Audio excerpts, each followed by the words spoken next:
Welcome to Gita kitchen. ఈరోజు మనము ఇంట్లోనే ఏ విధంగా తయారు చేస్తారో అల్లం మురబ్బాను చూపిస్తాను. ముందు హాఫ్ కప్ చిన్న చిన్న కట్ చేసిన అల్లం ముక్కలు తీసుకోవాలి. పైన పొట్టు తీసి శుభ్రంగా కడిగి చిన్న ముక్కలుగా కట్ చేసి హాఫ్ కప్ తీసి పెట్టుకోవాలి. ఇప్పుడు దీన్ని ఒక మిక్సీ గిన్నెలో వేసుకొని గ్రైండ్ చేసుకుందాము.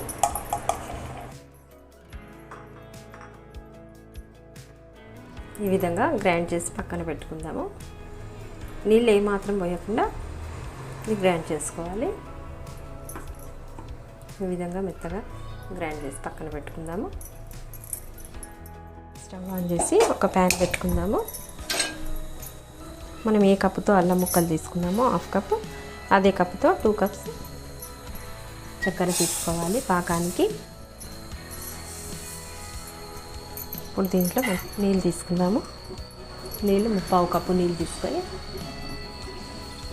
నీళ్ళు పోయాలి చక్కెరలో పాకానికి. చక్కెరని కలుపుతూ ఉండాలి. చక్కెర కరిగిపోయేంత వరకు కలుపుతూ ఉండాలి.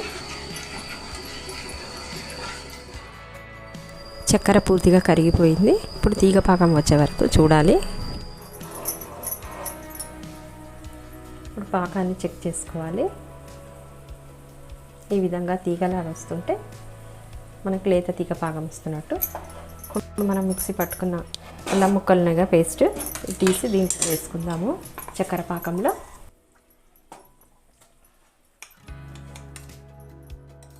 మనం మిక్సీ పట్టుకున్న అల్లం పేస్ట్ పాకంలో వేసుకొని కలుపుకోవాలి.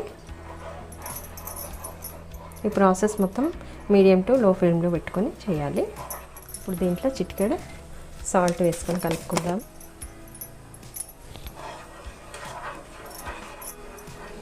మొత్తం దగ్గరికి వచ్చేలా చూసుకోవాలి పాకాన్ని. మనం ఏ ప్లేట్లో ఈ మిశ్రమాన్ని వేసుకుంటామో ఆ ప్లేట్కి మొత్తం నెయ్యి రాసి పెట్టుకోవాలి. పాకం నురుగులాగా వచ్చేసి మొత్తం దగ్గర పడుతుంది. ఇప్పుడు నెయ్యి రాసిన ప్లేట్లో వేసుకుందాము. స్టవ్ ఆఫ్ చేసేద్దాము.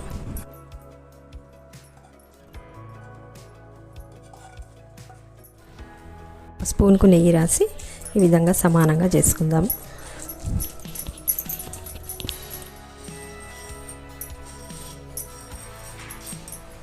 కొద్దిగా గోరువెచ్చగా ఉన్నప్పుడే చాక్ తోటి కాట్లు పెట్టుకుందాము.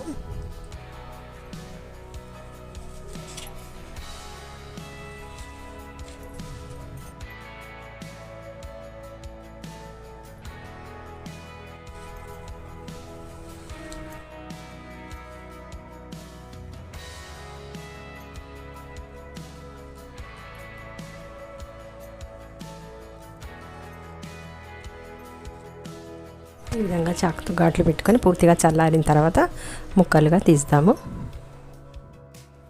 అల్లం మురబ్బా పూర్తిగా చల్లారింది. ఇప్పుడు ముక్కలుగా తీసుకుందాము. మనం ప్లేట్కి నెయ్యి రాసినాం కదా, తేనె వెళ్ళిపోతుంది. ఈ విధంగా ఒక ప్లేట్లో వేసుకుందాము.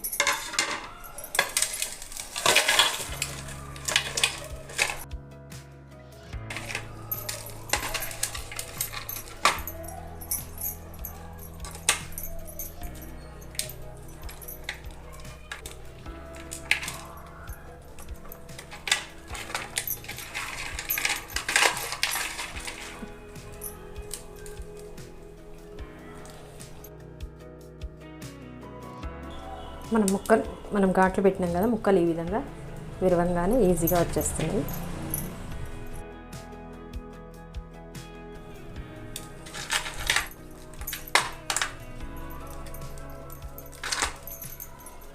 చాలా బాగా వచ్చింది అల్లం మురబ్బా.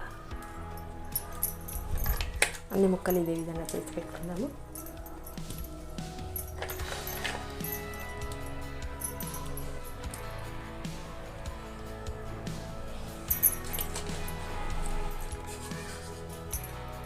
అల్లం మురబ్బా తుంచుతుంటే ఇంత చక్కగా వచ్చిందో మీరే చూసారు కదా. ఈ వీడియో మీకు నచ్చినట్టయితే లైక్ చేయండి, షేర్ చేయండి, కామెంట్ చేయండి. సబ్స్క్రైబ్ చేయని వాళ్ళు ఉంటే తప్పకుండా సబ్స్క్రైబ్ చేసుకోండి. మరిన్ని మంచి వీడియోల కోసమే గీతా కిచెన్ని చూడండి.